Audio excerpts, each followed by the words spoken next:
Statements. Mr. Brennan. Thank you, Your Honor.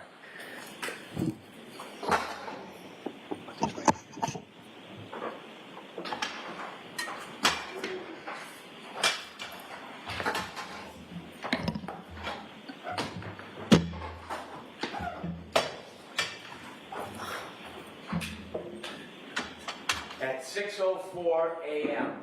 on January 29, 2022, the alarm bell sounded in the Canton Fire Department. Firefighter Paramedic Timothy Nuttall knew what that meant.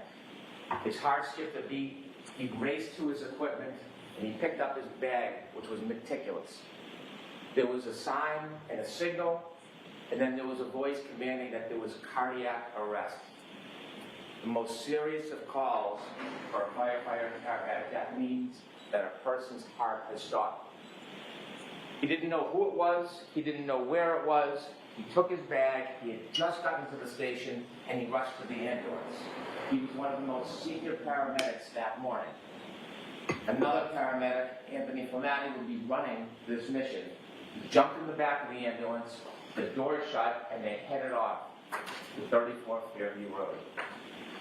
As they drove, firefighter Nuttall could not see anything. He couldn't hear anything other than the engine of the ambulance. He could feel it sliding across the road. It was near blizzard conditions. He calmed himself, he steadied himself. This is what the firefighters and paramedics are trained to do, to focus. And he focused on his task. He looked around the back of the ambulance to make sure all the tools were in place. The ambulance was meticulous as well. This was Anthony Flamati's ambulance, and it was well stocked. He calmed himself, and he thought about what was going to happen. What should he be looking for? What is his next steps? He played the scenarios through his mind, and every calm was above him. As the car pulled up to 34 Fairview, the ambulance, he stood at the back door, the doors open, and he stepped out into bedlam. He could hear a woman screaming and shrieking, the cold, hard air slapping on his face, and the wind, blizzard conditions swirling around him. You will hear him tell you how he trudged towards those screams in the darkness to snow, and when he got there, he saw 3 women surrounding a man lying, not moving on the ground. He walked up to the man, and he reached down, and he tried to find any signs of life, pulse, anything, and he found nothing. And he got up and he walked over to the woman, and he walked over to that defendant, Karen Reed, and he told her that he thinks that that man is gone. And then he heard the yell from Anthony Flamati, the chief, and he said, "Come back, let's go." Because you'll learn that in the cold, even if somebody's heart stops, even if they're presumed to have passed, sometimes you can still save a life. So you'll see on a dash cam video, you'll hear through testimony, he went back to that man, who's John O'Keefe. He went back to him, and that crew, coordinated effort, they did everything they could to save his life. They got on their knees, they began CPR, and firefighter Nuttall will explain, as he kneeled over John O'Keefe, he looked up, and the defendant approached him, and you'll see it on the video. Now, he wanted any information, because when you're trying to save someone, you want to know, are they on drugs, medication, do they have a heart condition? And he looked up at Miss Reed, and he said, "What happened?" And you'll hear her words to firefighter Nuttall. She said, "I hit him, I hit him, I hit him." And it was at that time, through the words of the defendant, that she admitted what she had done that night, that she hit John O'Keefe. Now, those words didn't mean anything to firefighter Nuttall. They weren't in context, they didn't reconcile with the injuries, it didn't help him in his treatment, so he ignored it. Now, firefighter Nuttall is not a police officer. He is not an investigator, he is not a detective. He's a first responder. And so he takes that information, it was useless to him, he continues to work on John O'Keefe, trying to save his life. You'll see the team put him on a stretcher, and when they lift him from the ground, even though there is snow accumulating, underneath John O'Keefe is simply grass, hard, brown, frozen, and beneath his body lay his cell phone. They bring him to the ambulance, and while they're bringing him to the ambulance, you'll see on the videos that other first responders speak to the defendant. One first responder, Mr. Flamati, she will say, I hit him, oh my God, I hit him. And then she was interviewed or asked questions for background information, not a criminal investigation, just background to try to help John. And she was asked questions about his background, and during that conversation, you won't hear see the defendant was a person by the name of Jen McCabe and a firefighter McLaughlin. And she tells Fire McLaughlin, the third first responder, I hit him. They bring Mr. O'Keefe to Good Samaritan Hospital, and his body is cold. The doctors work feverishly. They treat him, trying to save him. They try to warm his corpse. And unfortunately, firefighter Nuttall's first instinct is accurate. John O'Keefe passes. So why are we here today? We are here today because John O'Keefe was killed by the actions and conduct of that defendant, Karen Reed. You will learn through this case, through facts, science, and data, you will learn that on January 29th, 2022, when the defendant and Mr. O'Keefe were in front of 34 Fairview Road, all the way to the left side in a dark corner near a flagpole, you will learn that Mr. O'Keefe got out of the car. He got out and he stood by the side of the road after an argument with the defendant. That argument, that anger fueled by heavy intoxication, you will learn from the science and data as he stood by the side of the road, the defendant in her SUV drove away. She drove at least 35 feet away. The argument was over. It had ended. But then she stopped. She stopped. She put the Lexus into neutral, and she waited 2 seconds. And the facts and the science and data will tell you that despite the fact the argument was over, she then put the Lexus into reverse, put her foot on the gas pedal, and began to press. Not 25%, not 50%, up to 75% acceleration. There was a light dusting of snow. The Lexus tire spun backwards. She went backwards at least 70 feet. She clipped John O'Keefe. He fell backwards, hit his head, broke his skull. And there he lay at the corner of Fairview Road, on the ground, lying on top of his cell phone, alone. And then the defendant will later tell that when she left, he didn't look mortally wounded. Yet he was. And she simply drove away. Now, before I tell you about the data and the facts and the science, and I walk you through that, I'd like to tell you a little bit about John O'Keefe. John O'Keefe was a young man, a local kid, very well liked, loved. John O'Keefe is the son of Peggy O'Keefe, John O'Keefe Sr., and the brother of Paul O'Keefe. Grew up in Canton, worked hard, he became a police officer. But what you're going to learn, the fact that he worked for the Boston police officer, as a Boston police officer, was just a fraction of his life. It was a small, really unimportant part, because the biggest part of John O'Keefe is he was a family man. Not in the traditional sense. You see, John O'Keefe never had biological children. John O'Keefe was never married. But John O'Keefe had a sister, and she had 2 children. And when the children were 6 and 3 years old, his sister unfortunately died. And shortly after, his sister's husband died. Now, John O'Keefe was a help. He didn't sit by. He saw these 2 recently orphaned children, and he stepped in and he said he was going to raise them. So he put aside his career, he put aside his job, and he moved in with the children and raised them like they were his own. They were his passions, his love. He was a new parent, successes, failures, like all parents. And he raised the children with the help of people in the community, with the help of his brother, with the help of his family. And they led a good life. Enter Karen Reed.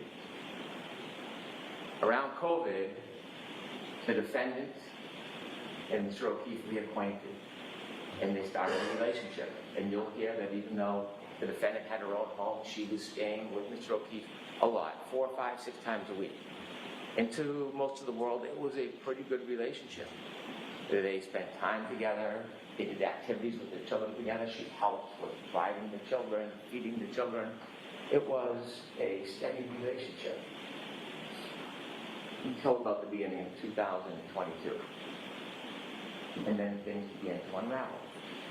There was tension, there was arguments. In fact, just a few days before this incident, you'll hear that Mr. O'Keefe asked her to leave. But she wouldn't.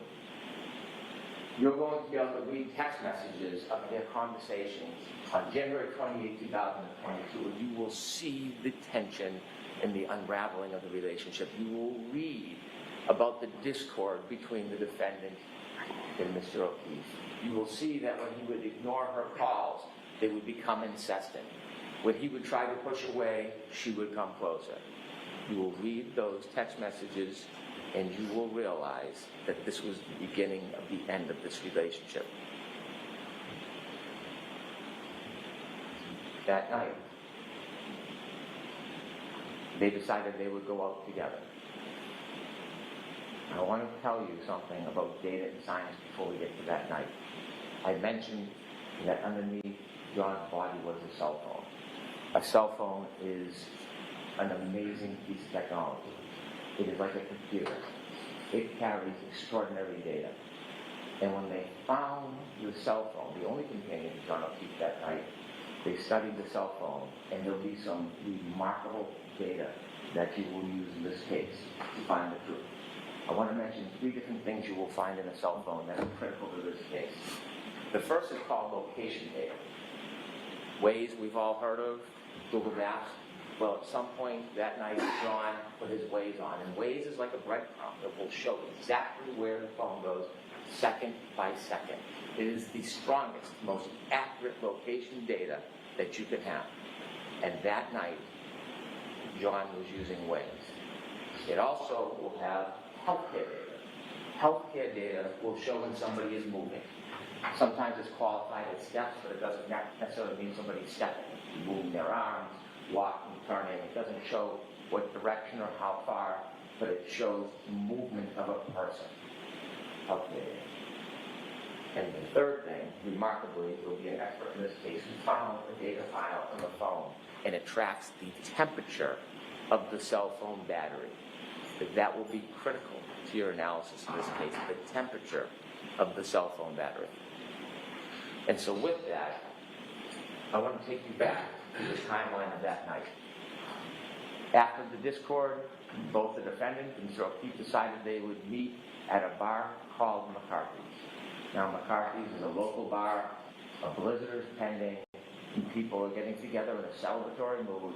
They go to McCarthy's, and you'll see a video of McCarthy's, and you will watch both Mr. O'Keefe, friends, and the defendant drinking alcohol. And you will count 8 vodka drinks that the defendant drank. They arrive at 8:50, they stay till 9:45. She consumed at least 7 of those drinks in less than 2 hours. The last drink, you'll see when they leave the bar, she puts it under her jacket, and they walk out and they go to another bar to meet other friends called the Waterfall. They reach the Waterfall sometime around 10 p.m. And when they go into the Waterfall, you'll see a video. And when I said celebratory mood, you will see a group of friends of John O'Keefe, many who are friends with Karen through John, and you'll see them clapping and happy and joyous that they're there. You'll see many hugs between John O'Keefe and his friends and the defendant and many of the people there. And they spend some time together, there's drinking, and they all do a shot. And that will be at least the 8th drink within 3 hours that you consume. You will see from the data, not just the cell phone data, but there's some other very important data. And the other piece of data that goes hand in glove with the cell phone is information on the defendant's Lexus vehicle chips. You might have heard a black box in an airplane, or there's some type of event that captures a small amount of time. Well, that was captured in the defendant's Lexus. That black box information with the cell phone data will tell you everything you need to know in this case. It will bring us step by step through the entire night to the death of John O'Keefe. And so they leave the waterfall bar at 12:12, and you'll see that the ignition goes on to the defendant's Lexus. And both John O'Keefe and the defendant in the car, and they decide that they're going to go back to 34 Fairview Road, where we talked about earlier. They're going to go there for a get-together for one of the homeowner's sons who's having a birthday party. And so as they drive back, we'll be able to follow them with this location data. When they go back to Fairview, they don't know exactly where it is, and they get lost. And so John O'Keefe makes a phone call, has a phone call with one of his friends, Jen McCabe. And during that phone call, which the defendant listens to because she recounts it, and trying to get directions, Jen McCabe tells John O'Keefe it's near Bella's mom's house. You'll learn that Bella, or her mom, was somebody that John had dated before the school. And so as they make their way to Fairview, you will see there's a road that comes down like a loop and that leads to Fairview.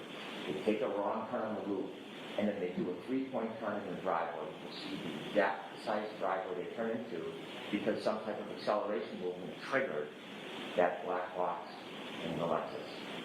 And that's important because that's 7 minutes before the collision.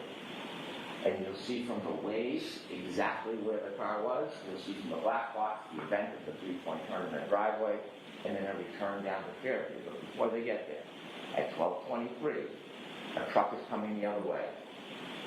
And the witnesses in that truck will say they blinked the lights, one of them saw a man and woman in the car, John and the defendant, and then they followed the Lexus because they were going to the same house.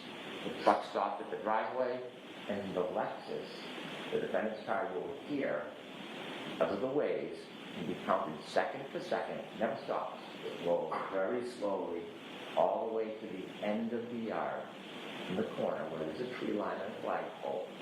And they reach that location at 12:34:33. And they're in the car and they stay there. The truck waits, they speak to somebody in the house who comes out, the person goes back in the house and they're there for about 5 minutes. We're now down to 2 minutes before the collision. The truck leaves, and now it's just the defendant and John. And while they're waiting outside, 12:27, John gets a text from Jen McCabe. Park behind us in the driveway. 12:29, she texts again. Are you coming in? You'll hear that Jen McCabe and others look out the window and see the defendant's Lexus in front of the flagpole at the far end. It's snowy, it's dark, it's windy, they're waiting. You will know that John O'Keefe was in that car, that Lexus, and didn't move because his healthcare data is not moving. It's not moving until 12:31:56. At 12:31:56, he begins to move. He will have 20 seconds before he falls. 20 seconds. He gets out of the car, the Lexus, and in that 20 seconds, you'll hear that user initiated. He looks at the phone, at the text message from Jen McCabe. It's now 12:32:09. He closes the phone the last time. It will be the last time he uses that phone. From the waterfall bar, you see that he keeps it in his back pocket. And at that time, 12:32:09, last user, he has 7 more seconds he will move before he lies dormant the rest of the night. We'll also have the information from the defendant's Lexus black box. The clocks run differently. There's a 30-second variance, but it's right in the heart of that time. And you will see through the data at that time, when he makes his last movements with the phone, is when her car leaves 34 feet at least, stops, neutral, and then shoots into reverse with the tires spinning right towards him, right where he got out. You'll know they're arguing because the next morning she tells the firefighter, I'm sad because our last moments were fighting. She drives away. And they said, she's made later statements that when she left, he didn't look mortally wounded.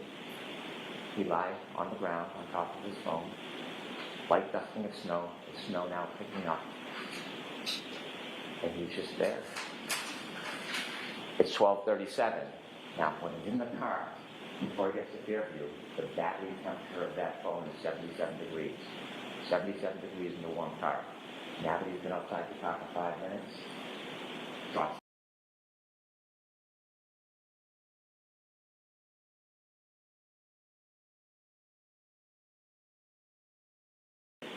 She calls again at 12:36:33 and leaves a message you'll hear. And you will hear the anger and rage in her voice. She leaves a message. John, I fucking...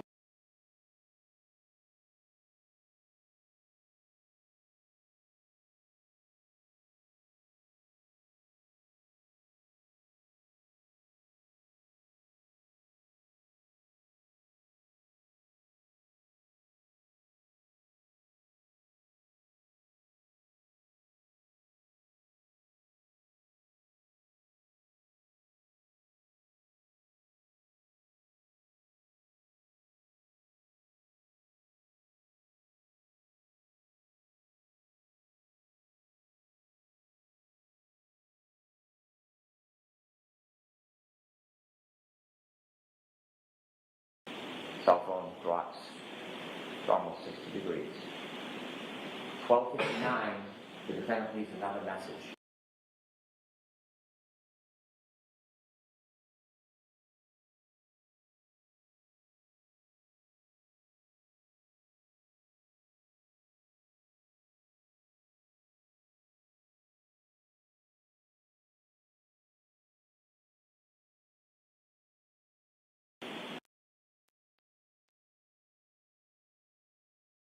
Go back to him. She did not leave.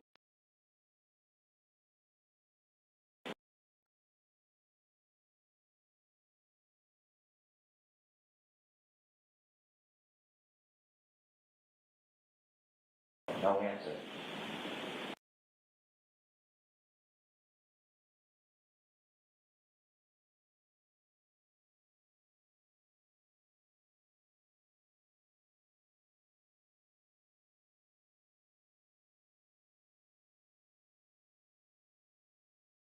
Fall asleep or passing out. But then she wakes. 5 o'clock, she is frantic. She wakes up John's niece, and she is unintelligible. She is yelling, she's screaming, she asks for the niece to call Jen McCabe. She calls Jen McCabe, and you'll hear Jen McCabe recount. Out of a deep sleep, she wakes up and she hears, Jen, Jen, Jen, screaming Jen's name. John's dead. Hangs up the phone. Jen McCabe. Down. And then she, what's going on? And she told, well, I left him at the waterfall at the beginning of the cover. She tells Jen McCabe, I left him at the waterfall. Jen calls back and says, he saw you up front. You did leave him at the waterfall. She hangs up. She then minutes later calls another person, Terry Roberts, a friend of John O'Keefe. Someone who's not friends with the defendant, but they know because they helped raise the kids and they interacted. She had nothing to do with the night before, wasn't at the bars, was home with her family. She calls her and says, I think John got hit by a plow. I think he's dead. Now Terry, with that information, calls 911. She calls hospitals, you can hear her voice. She's concerned, not him. And then she gets another call from the defendant. And she tells the defendant, come to my house. I will help you look for him. And the defendant says, I was so drunk last night, I don't remember anything. Waiting for her to arrive, she learns she doesn't arrive. Instead, the defendant goes to Jen McCabe's house. Terry Roberts, the other friend, then goes to Jen McCabe's house, pulls behind the car. And when she does, she's on Bluetooth, and she can hear the defendant say, my taillight's broken, my taillight's broken. And she looks, and the snow pack in the right taillight, she can see a piece of the taillight missing. The defendant desperately wants to go to 34 Fairview Road, but Terry Roberts takes over and says, we're going to go back to John's house. Maybe he's in the house and you didn't see him.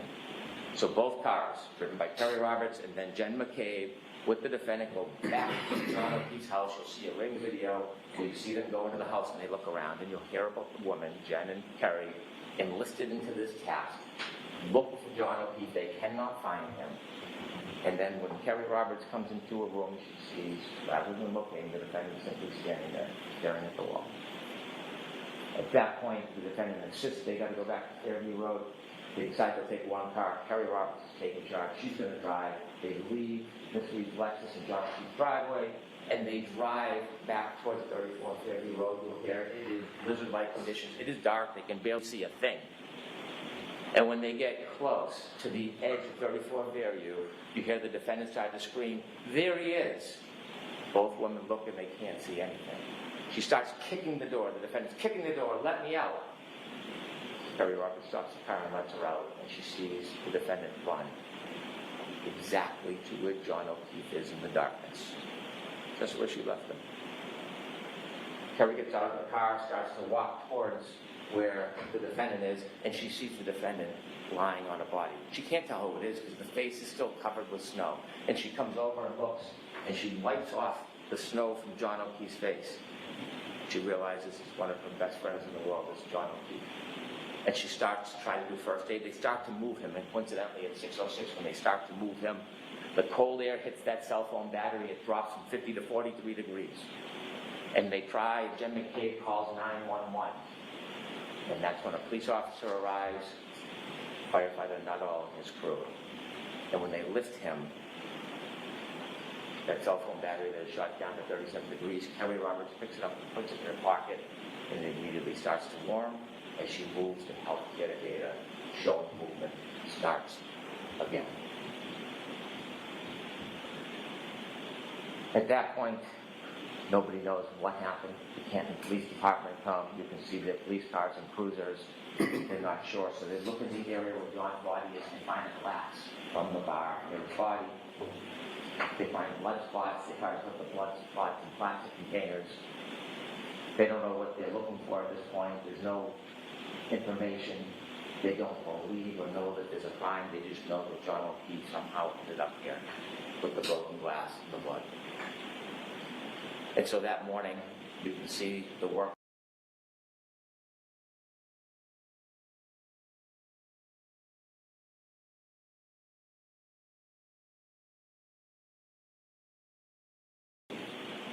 Also the news, and they go to the hospital. They go to the Good Samaritan Hospital, and Terry Roberts is walking, and Peggy O'Keefe is going to go see her son from her husband. And as she walks down the hall, Karen Reed is also at the hospital. See, there was some reports of maybe she was upset or suicidal, so they sectioned her. They put her in for evaluation to make sure she was safe. You'll hear Peggy O'Keefe tell her she walked.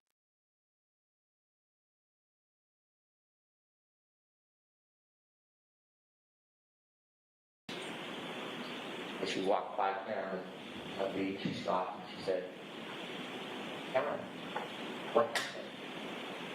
And you'll hear that Karen was excited and yelling, "Did you get it?" Stops her excitement. He becomes stoic. Doesn't say a word. Peggy pays respects to her son, and then she has to go back home because she has to tell the children. Now, while she's out, the Canton Police Department sent an officer to the house to make sure the children are safe because they're alone if they're home. And when the officer pulls in, he doesn't notice anything, but you'll see in the dash cam video, this dash cam video notices something. That tail light has a big missing piece to it. They can't find the children. Ultimately, Peggy comes home, a friend can take it down, and they bring the nephew home, and he is distraught. And then Peggy hears a knock on the door. It is the defendant and her father. They want to come in. They come in, open door, Mrs. Peggy, and they ask, "Can we go upstairs to John's room?" And she's busy consoling her grandson. They go upstairs. They're upstairs for about 15 minutes. They come down. Quickly they leave. Now they got there from the defendant's father, drove his wife and the father to that house. But when they leave, they take two cars. They take the Lexus with the broken tail light with them back to the defendant's father's house. And you will learn that when police start getting some of the information, they learn about the broken tail light, they learn information that she had told people that she had hit him. They went down to see her. And on their way down, they decided they would get a warrant to take the Lexus. When they get down, you'll hear from Trooper Buchanan. He took a look and you can see the missing tail light. They went in and spoke briefly to the defendant. They took the car, they brought it back to Canton. And so, what you'll learn from the forensic evidence that will help with the science and data is that not only was the cell phone left behind, but also around that area, broken taillight was littered around John O'Keefe's body. Littered around that area. When they got into the hospital, they noticed there was a shoe missing. As time went by, snow melted, they dug with excavations, they found his shoe on the border between the street and the grass. You'll learn days later when they did a plant excavation, they found his hat frozen to the ground.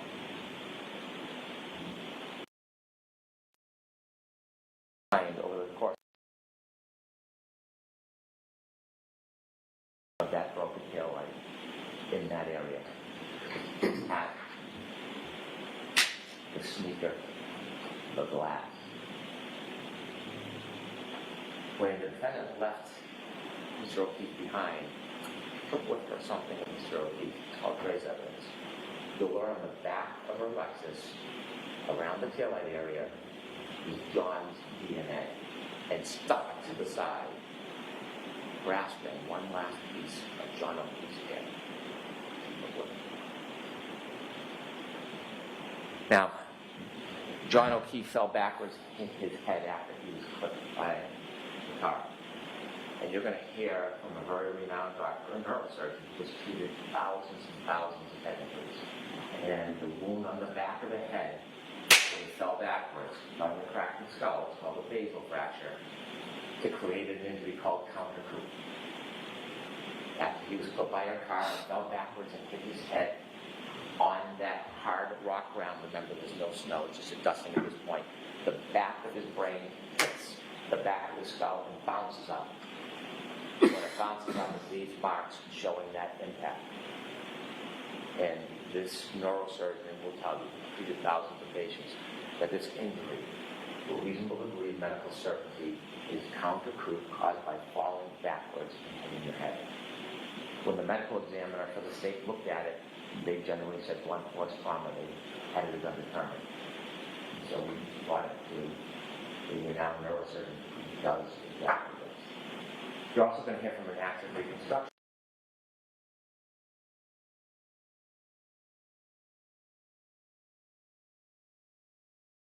They will come in and explain to you exactly what I talked about, how the data from that black box coincides with the cell phone and the movements of the car, the moments before, during, and after the defendant's.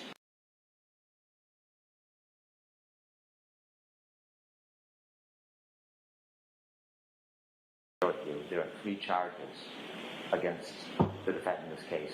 The first one, second-degree murder. When most people hear murder, they instantly think shooting somebody, stabbing somebody, playing, deliberate premeditation. I will instruct you on the law. I'm not going to trample in that area, but I can tell you clearly, we are not going to try to prove that Karen Reed tried to kill John O'Keefe. We're not going to try to prove to you that she intended or wanted him dead. That's not second-degree murder.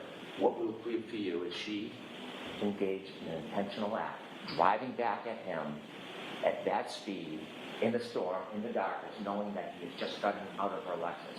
She intended that act would cause a plain and strong likelihood of death. That's what will prove to you second-degree murder. Also, operating under the influence of alcohol, manslaughter will prove to you that she drove her Lexus recklessly.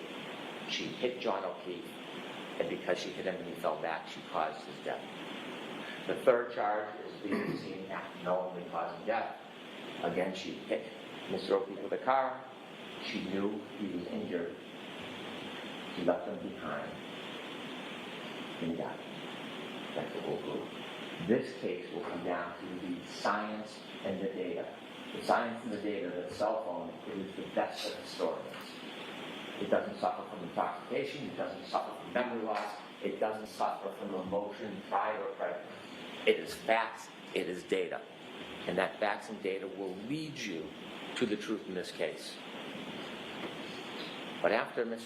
Reed was charged, she began what you'll learn as a campaign. A campaign to make public statements. 2020, Nightline, Fox 25, a documentary. And we've had an opportunity to get many of her statements in the footage, and we're going to show much of it to you. And her statements to you will confirm what you already know from the science and the data, what you will already conclude from the facts independent about what she did that night. Her word simply confirmed.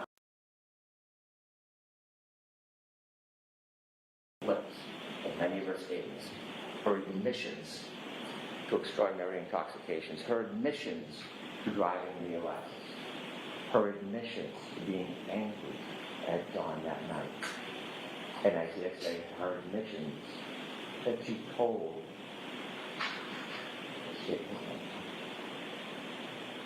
Like to play for you clip one.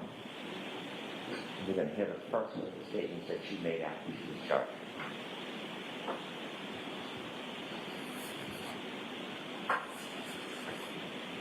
I mean, I didn't think I hit him, but could I have clipped him? Could I have tagged him in the knee and incapacitated him? He didn't look mortally wounded as far as I could see, but could I have done something that knocked him out and in drunkenness and in the cold didn't come to again? And this would have been the moment you dropped him off at the party. Yeah, would have had to.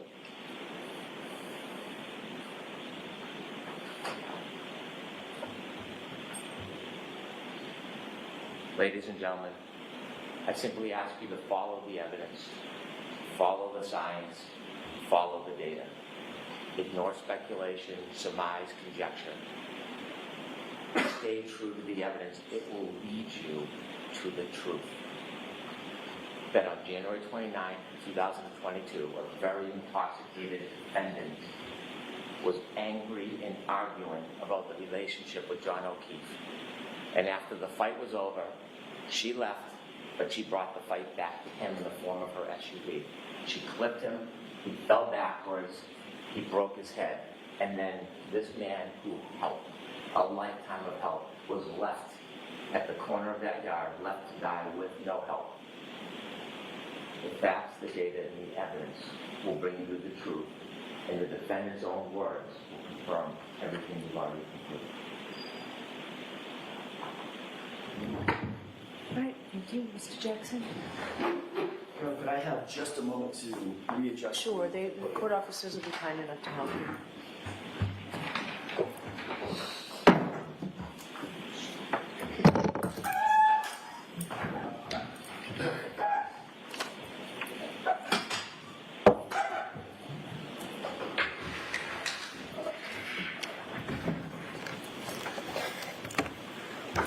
May I, Your Honor?